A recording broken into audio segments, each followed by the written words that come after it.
Hey kids, do you remember Solo, A Star Wars Story? If you don't feel bad. Not many people do. Not many people went to see it. It lost a bunch of money. It was a terrible movie. It was 80% done before Aunt Kathy got pissed and fired.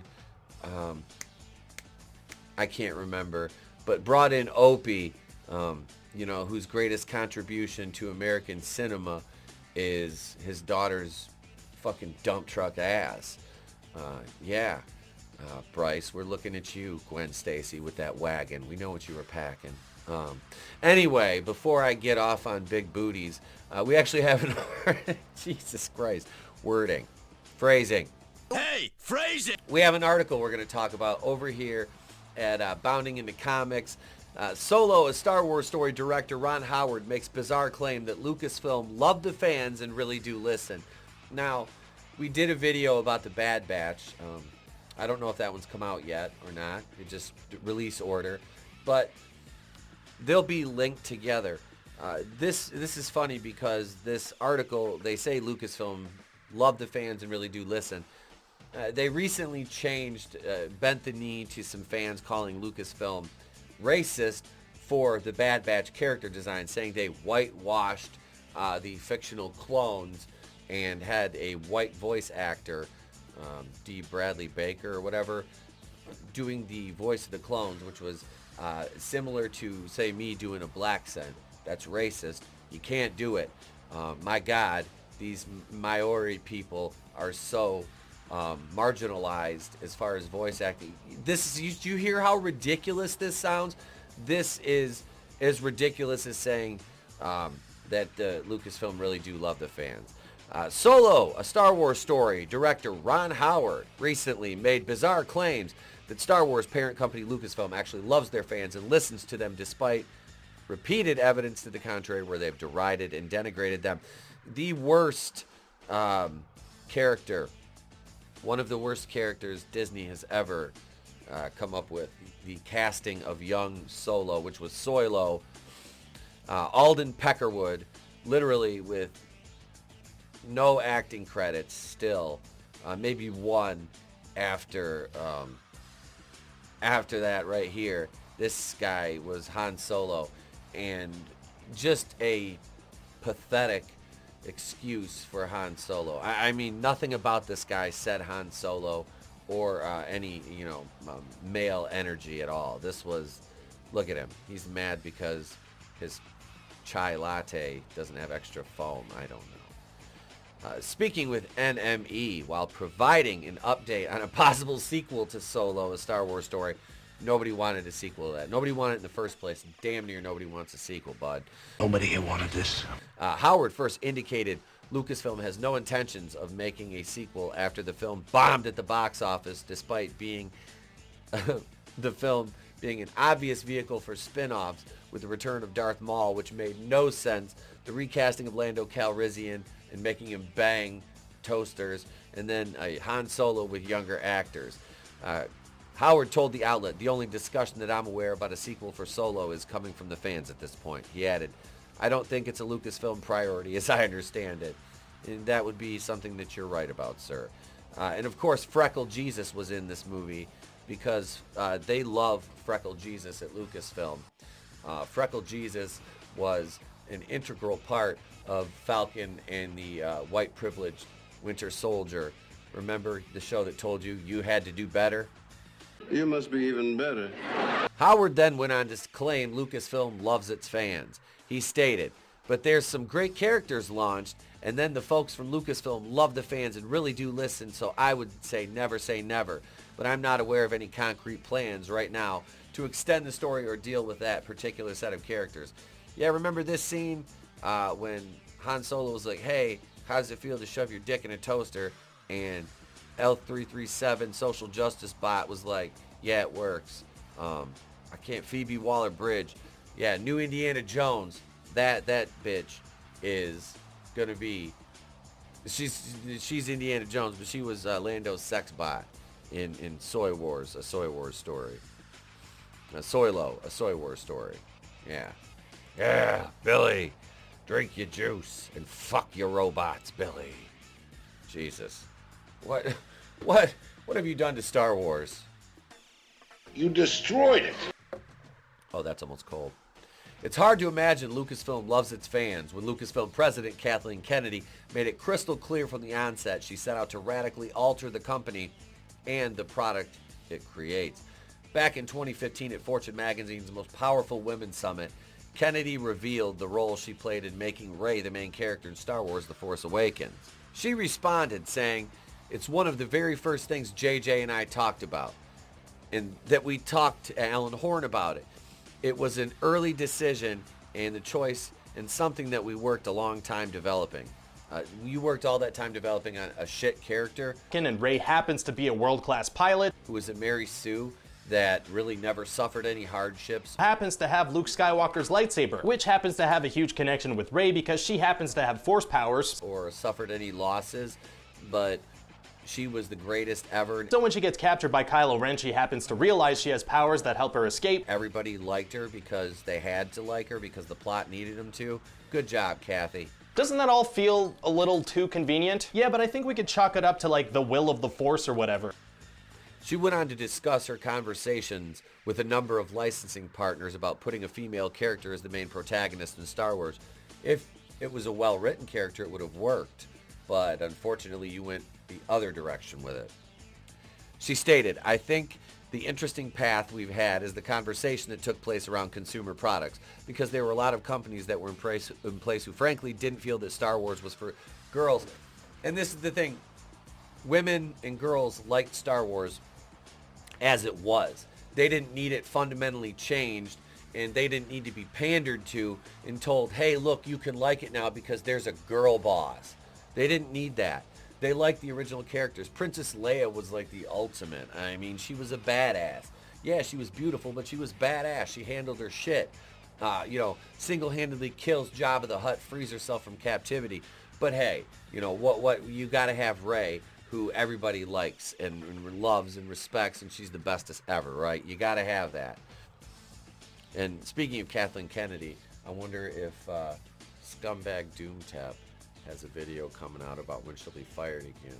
I don't know. She elaborated, and when you have a company situation where between Lucasfilm and Disney, we're all looking at this situation saying, no, with Star Wars, we have to change this. We have to make sure we create products that are in sense appealing to both boys and girls. What's wrong with that? Well, you already had a product that was appealing to both, and you ruined it. You absolutely ruined it, you fucking dolt.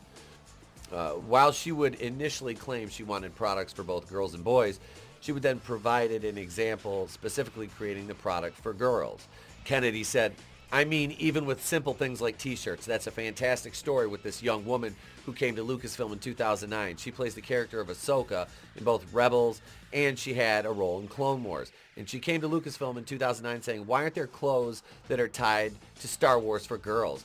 And she struggled for quite a while to put a company together called Her Universe, and it's doing unbelievable business.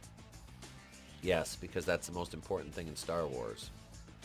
Not only did Kennedy reveal she wanted to ensure that Lucasfilm was more of a girl brand, but earlier in the panel discussion, she made it clear she wanted to change the demographics of the company's employees. In fact, she claimed she already had.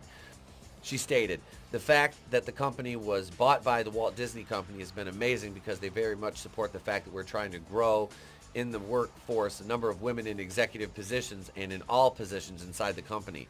Like, why does what's between your legs matter? Like, they made it a point. Oh my God, we can't have men in charge of anything. We have to put women in here because women will automatically know how to do this job better. It's like, what? Why can't you just have people who can write good stories? You fucking idiot. Like, I don't know. This is the problem with women like her. Like, you're so desperate to try to be everything that a man is.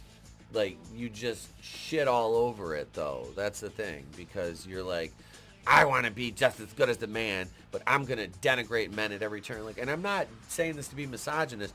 I'm saying this because this is how women like her conduct themselves and then expect to be respected and looked at like there's some transcendent figure when all you did was take everything that a man built, tear it apart, shit on it, deconstruct it, and then get mad when nobody accepts it. as the brand that it once was, because you've ruined it. You've taken all the fun and the joy out of it, and you've put identity politics to the forefront. You've put, gender to the front of it, sex to the front of it. There's sex and gender, the same thing. You put all that to the front of it, and you've told us that we have to like Rey because she's the bestest ever, when this character developmentally is stunted, just much like Kathleen Kennedy. And with the movies that we're making and the protagonists we're putting in stories, so I get a huge amount of support with that, she continued.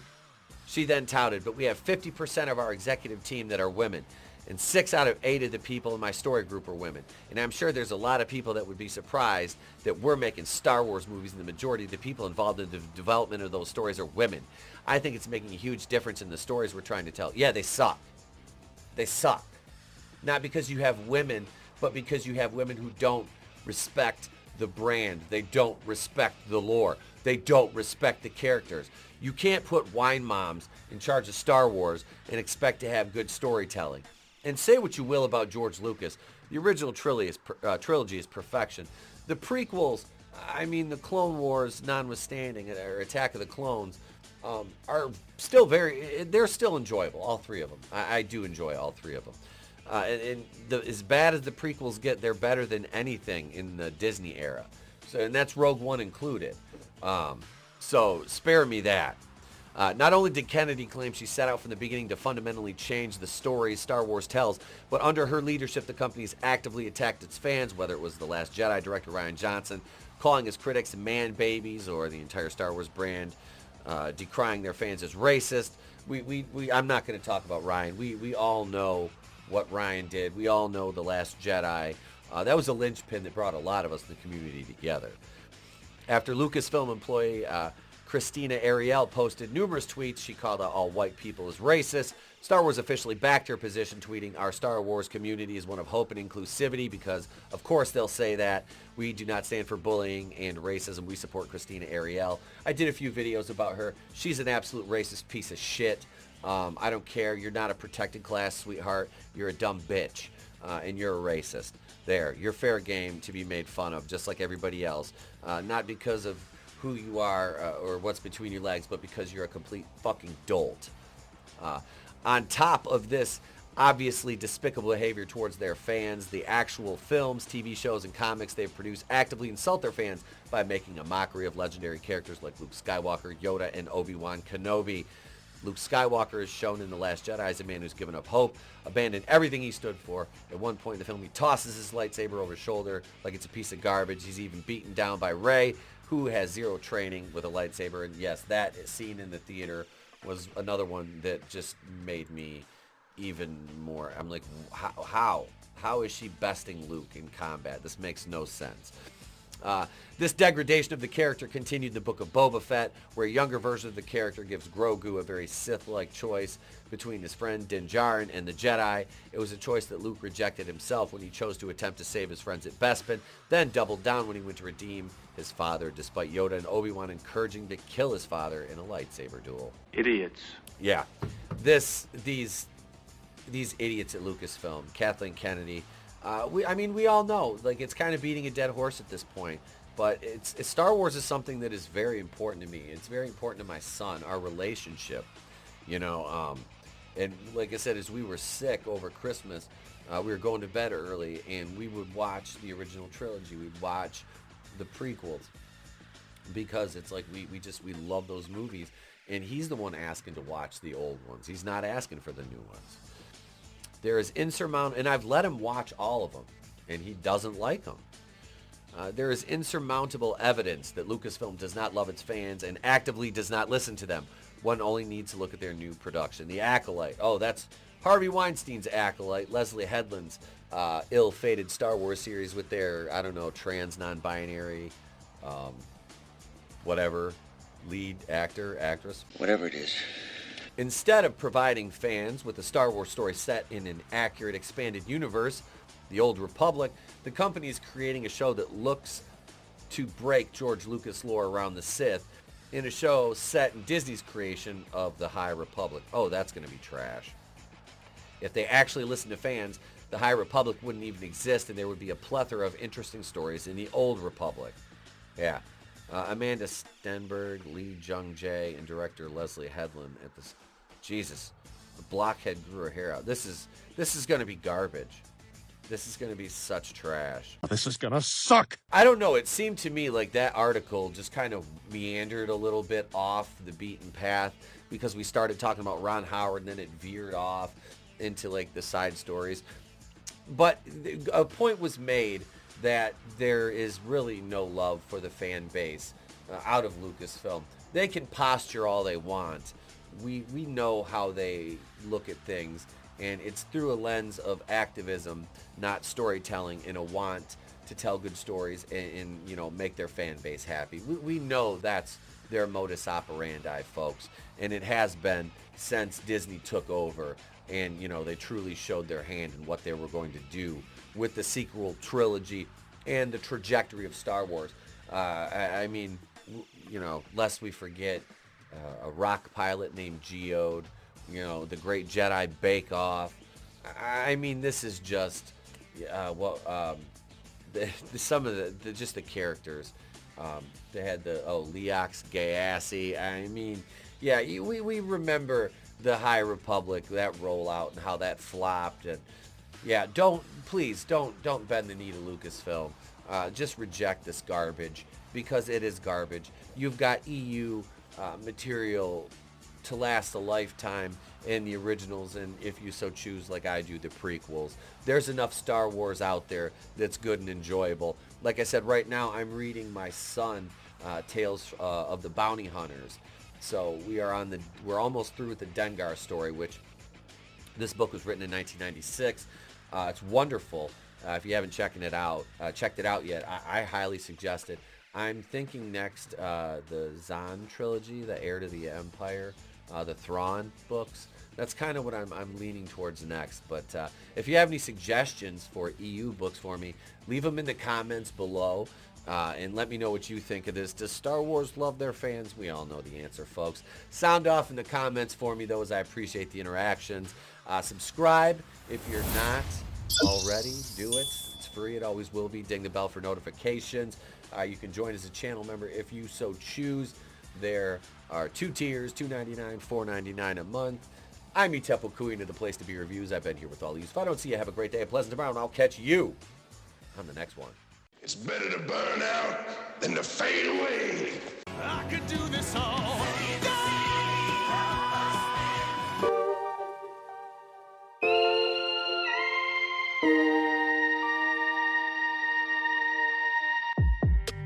This doesn't bode well. You're lying. I never hit you. You are tearing me apart, Lisa.